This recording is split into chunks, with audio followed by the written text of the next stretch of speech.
Selamat malam. Kembali bersama saya, Andi temannya Budi. Sebelum mulai, saya tidak meminta Anda untuk mensubscribe channel ini. Tapi saya meminta Anda semua untuk tenang.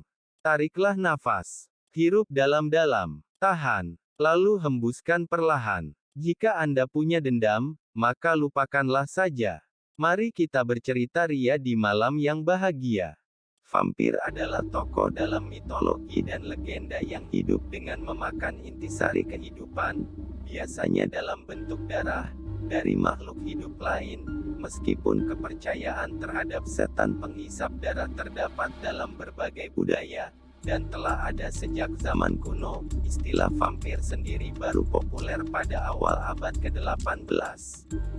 Setelah masuknya legenda vampir ke Eropa Barat, dari daerah Balkan dan Eropa Timur, di daerah-daerah tersebut juga terdapat legenda mengenai makhluk-makhluk seperti vampir, misalnya Frikolakas di Yunani, dan Strigoi di Rumania yang juga ikut meningkatkan kepercayaan vampir di Eropa. Anjir, suara gue gini amet. Vampir dalam legenda Balkan dan Eropa Timur memiliki penampilan yang beragam, mulai dari makhluk mirip manusia sampai mayat hidup, sedangkan di Eropa Barat, vampir digambarkan sebagai makhluk yang berpenampilan rapi dan mewah.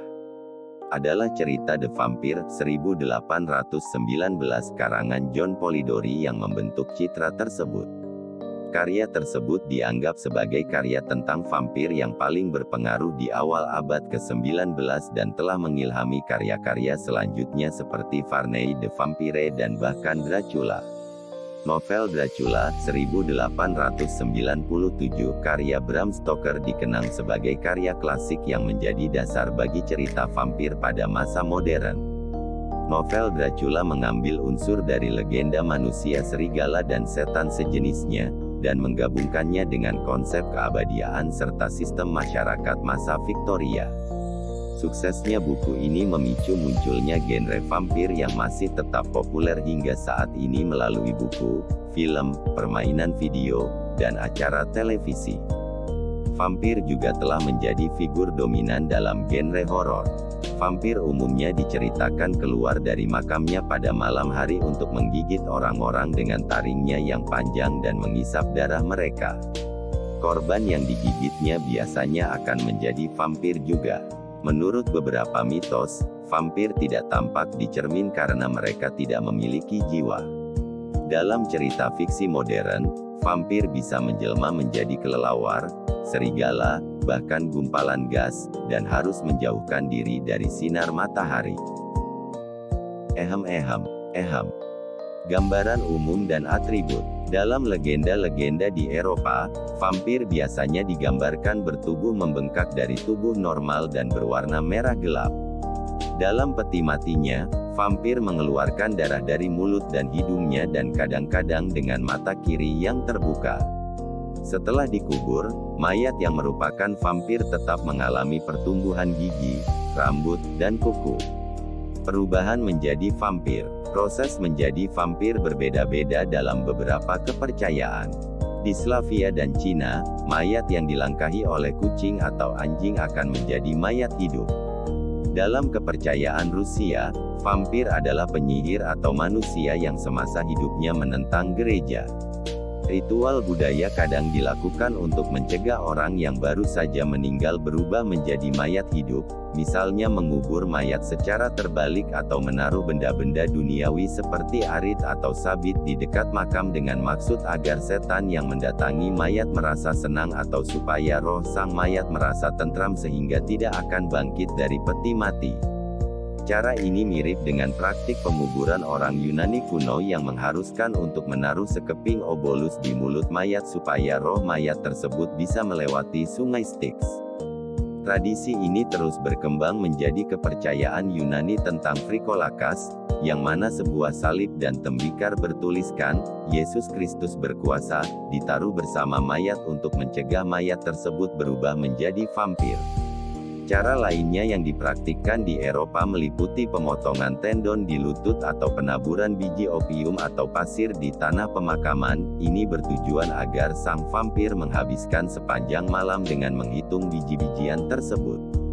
Dalam suatu cerita tradisional Cina, jika ada vampir yang melihat sekarung beras, maka vampir tersebut akan menghitung tiap butirnya. Mitos ini juga muncul di anak benua India dan dalam cerita masyarakat Amerika Selatan tentang penyihir dan roh jahat.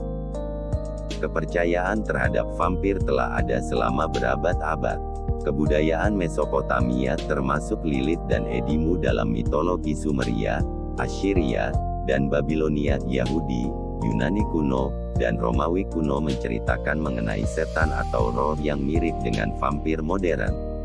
Tetapi vampir yang dikenal sekarang berasal dari Eropa Tenggara abad ke-18.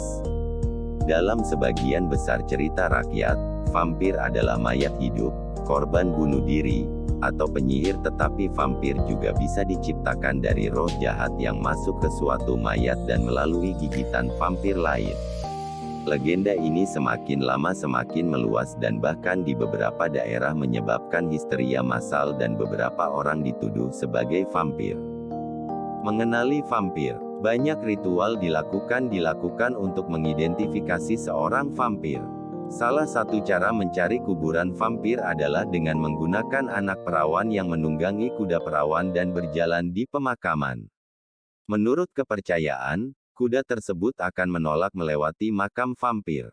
Umumnya yang dipakai adalah kuda hitam meskipun di Albania yang digunakan adalah kuda putih.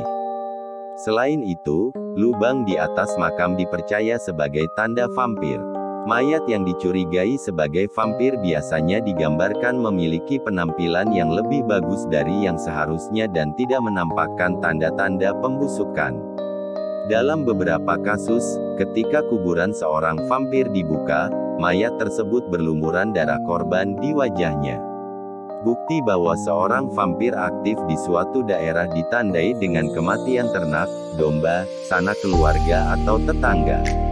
Vampir dalam cerita rakyat juga kadang-kadang melempar batu ke atap rumah, memindahkan barang-barang, dan memberi mimpi buruk dalam tidur seseorang. Tapi untuk teman-teman semua, jangan mimpi buruk ya. Tetap mimpi indah. Sampai ketemu di part 2. Selamat tidur.